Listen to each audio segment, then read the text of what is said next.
నమస్తే అండి అందరికీ. నా పేరు లక్ష్మి. నేను టైలరింగ్ చేస్తుంటాను. ఇప్పుడు ఒక వీడియో చూశానండి. ఆ వీడియో చూసిన తర్వాత నాకు చాలా మంచిగా అనిపించిందండి. గురువుగారు చెప్పిన మాటలు.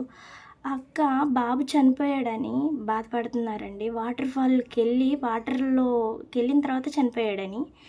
ఆమె జీవితాంతం ఎంత వదిలేయాలనుకున్నా జీవితాంతం ఆమెను వెంటాడే మాట ఏంటంటే, వాటర్ ఫాల్కి వెళ్ళకుండా ఇంట్లోనే ఉన్న ఒక దేవాలయంకి వెళ్ళినా నా బాబు బతికేవాడేమో అనని ఆ మాట అయితే ఉంటుందండి. జీవితాంతం ఉంటుందండి. నేను ఎందుకు చెప్పాలనుకుంటున్నానంటే ఈ మాట, నేను టైలరింగ్ చేస్తా బిజీగా ఉండిపోయి పిల్లల్ని ఎక్కడికి తీసుకెళ్ళలేకపోయాను నేను అని ప్రతి వారంలో ఒక్క రోజన్నా తీసుకెళ్ళచ్చు కదా, నేను ఎందుకు పని మీదే ఉంటున్నాను అనని ఫీల్ అవుతున్నాను. కానీ నాకు ఆ ఫీల్ అయితే ఇప్పుడు పోయిందండి. గురువుగారు చెప్పారు ఏమని, బయట ఆనందాల కోసం పరిగెత్తుతున్నారు.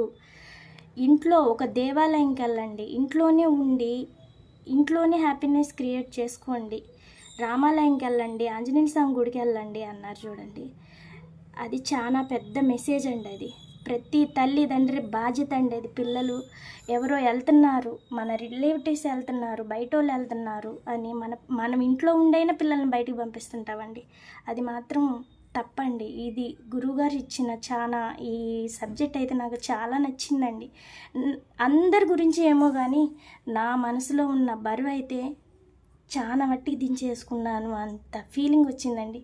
చాలా కృతజ్ఞతలు గురువుగారు.